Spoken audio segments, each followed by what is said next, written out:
What is going on, y'all? Welcome back to the Media Goose channel. It is I, the Media Goose, your friend Ryan. And the goose is loose, baby. Huh? I am here today to just kind of talk about myself a little bit. I am an actor. I love acting more than anything else in life. It is my truest passion. And for a long time, I wasn't going to talk about that on the channel. I was going to keep it about the things I cover, but I want to start sharing about acting, and eventually I want to post monologues, maybe singing songs, stuff like that. So I'm going to start sharing about that. For me, it started off just being obsessed with movies as a kid. Me and my family, movies was something that brought us together. We didn't go to the movies a lot. I don't really remember going to the movies as a kid. I remember movie nights at home. I remember sitting in the living room with my mom and my dad and my sister, putting in a new VHS, and that really ignited my imagination as a kid. And I remember for the movies we would watch multiple times, I would start to act them out. I would get up in the living room and start to impersonate what I was seeing, whether it was the genie in Aladdin, whether it was Chris Farley in Beverly Hills Ninja, Robin Williams in Jumanji, Hook. Those were some of the movies that meant a lot to me growing up, and I started to want to be like them, these stars that I was drawn to. And before I could kind of figure out that I was an actor at that age, I ended up going into foster care, and that kind of changed the way my life went. And when I landed in a safe foster home, with a woman I called Grandma, she pushed me to theater. My origin story's hilarious. So in sixth grade, I was a class clown. I was always a class clown. And my music teacher, Mr. He pulled me aside after class one day and said, Ryan, you clearly like being the center of attention. You make jokes and your classmates react, and I see how that gives you energy. You should just do theater. That's a place where you can do that, and I don't have to yell at you for it. That's a place where you can express yourself.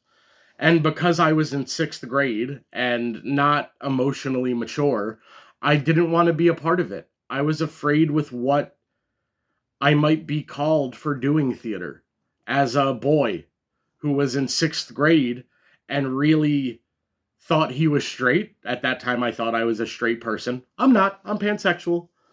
But I didn't want to be associated with something that might get me considered different. And eventually, I got into a fight in school.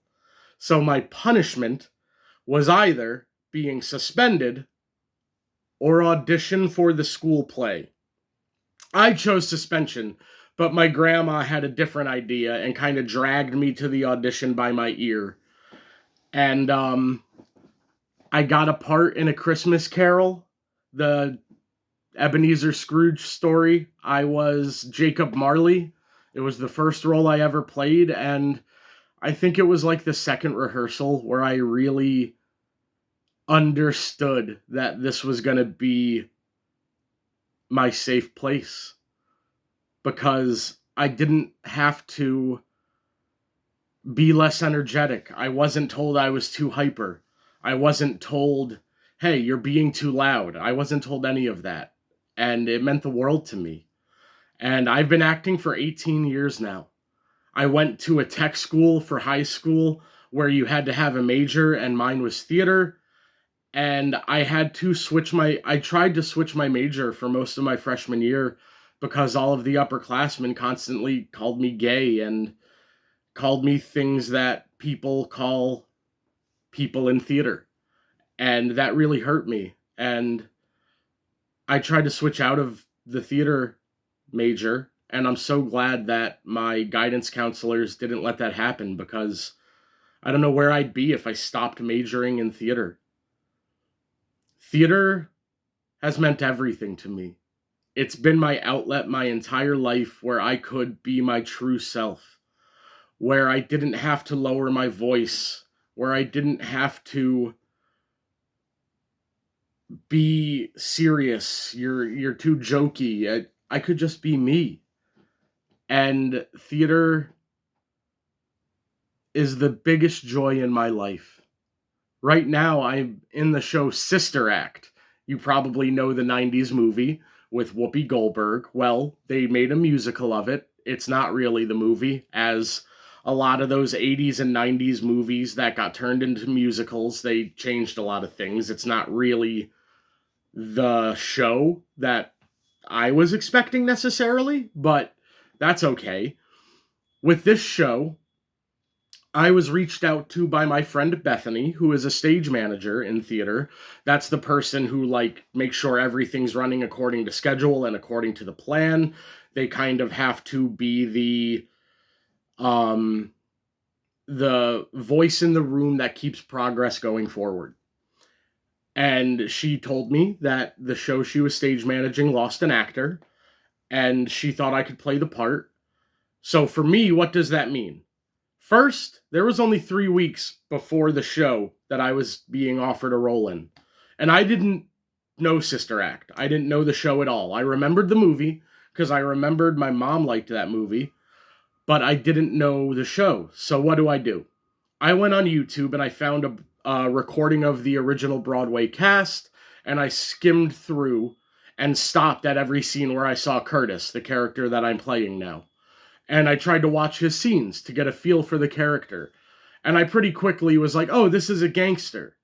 This is like an old 70s gangster, and that's not hard for me. I'm from Jersey. I grew up in Bayonne. Like, my childhood had some, Sopranos to it.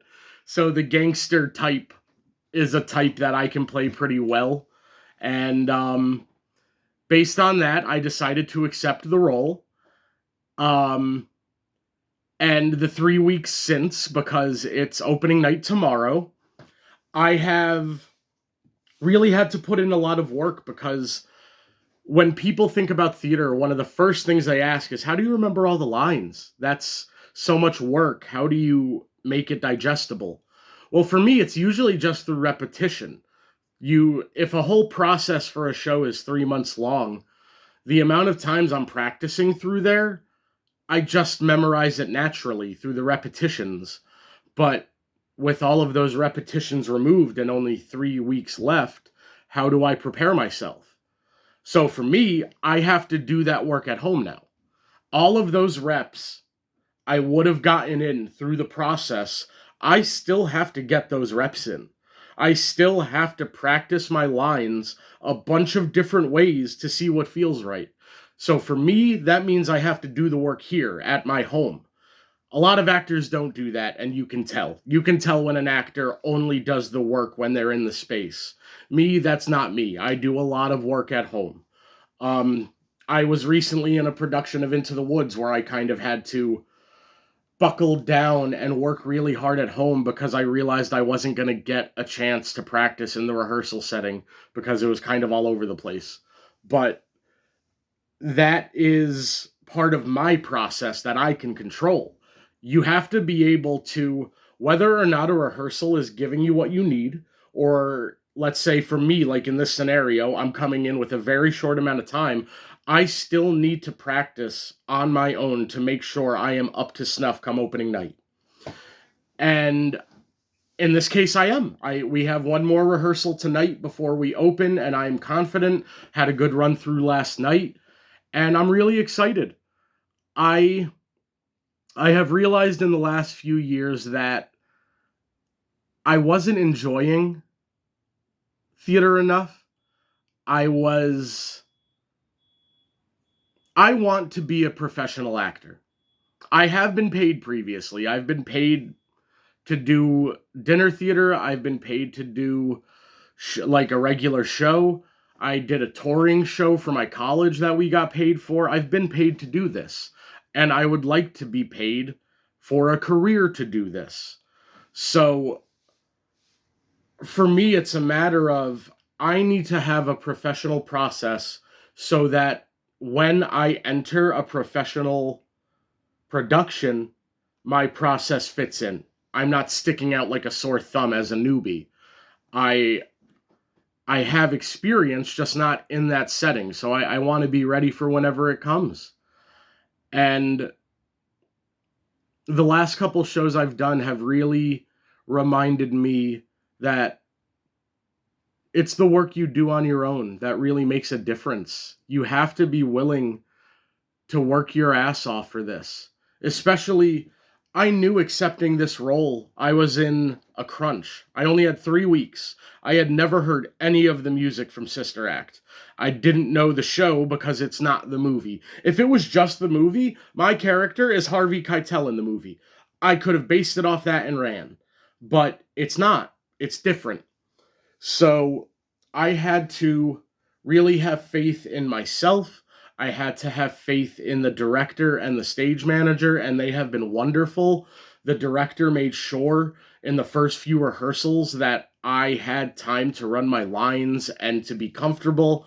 So everybody has done everything for me to be comfortable. And with the added amount of work I've put into my own process, I'm going to have a lot of fun these next 2 weekends. Sometimes, what I was saying, sometimes I got a little too in my head in the be a professional, because it's not a hobby for me, theater. A lot of people do theater as a hobby, and that's fine. And it's just not that for me. I want to be paid to do this. This is the only thing I do well. I don't have another thing. I didn't go to college for something else. Theater is it. I treat this like it's a profession because for me it is. So at rehearsals, when everybody else would take the downtime to go talk and have fun and bond, I'd be there drilling my lines. I'd be there asking the director for notes so that I could work on something. And I kind of had this realization moment of I need to enjoy the work as well. I have to enjoy the work, and I've gotten a lot better at that. I've really enjoyed the last 3 weeks because it's a reminder of I can rise to any challenge. And starting tonight, because we do have an audience for our final dress rehearsal tonight, I am going to be like an animal off of a leash. I am going to explode onto that stage because it's my safe place. It's my happy place. The way I describe it to people, on stage, I'm 100% Ryan. People say that getting on stage is putting on a mask or leaving yourself behind. For me, it's the opposite. For me, it is a door to be my truest self, to not have to diminish myself, to not have to lower who I am, to not have to fit into anybody else's boxes. It's just me and an audience. And I've always been able to control an audience. From my first show I did till now, I think the difference with me as a performer, no matter what part I play, I want you to feel empathy for me. And I think I'm really good at that. Whatever character I am, you feel my emotion throughout the through line of a show. And I think I make it really easy to connect with whatever character I play. This one's a little different because I'm a villain. I'm playing like a gangster villain, and I've kind of struggled a little bit where at first I was going way too overdone on the villain side where there was no depth.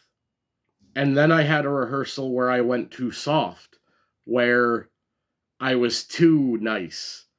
And now I'm kind of finding the middle ground and having faith in the other people in this production, in the director, to kind of point me in the right direction, to kind of the energy I get back on a stage or from an audience informs the decisions I make. I've kind of been rambling, but I've never just come on here and talked about acting. And that's why I'm here, because I want to be an actor.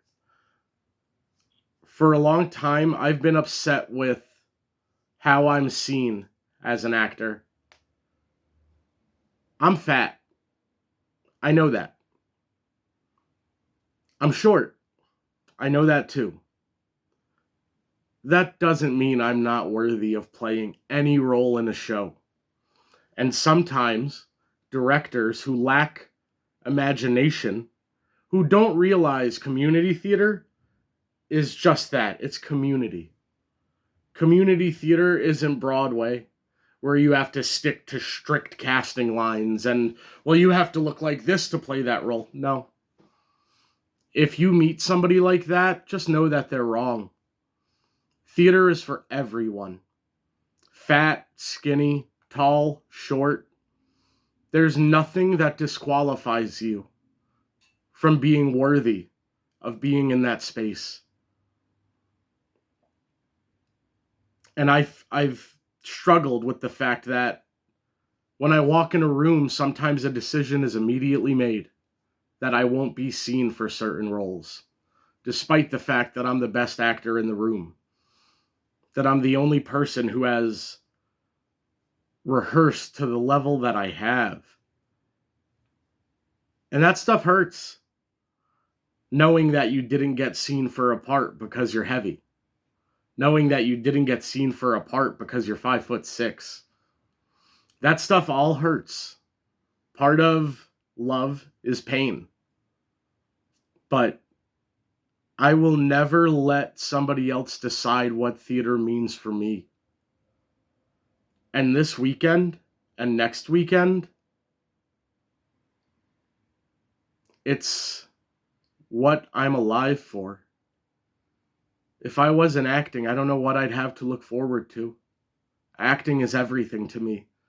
It's the only place in the world where I feel like I can be myself. I love it more than I'll ever be able to say.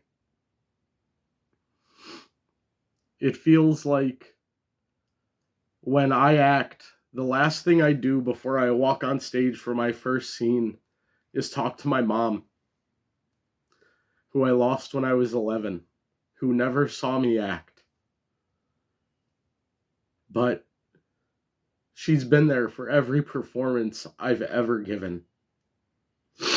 Because her and my grandma, that woman that took me in and saved my life and pushed me to the theater, they're in the front row of every performance I've ever given.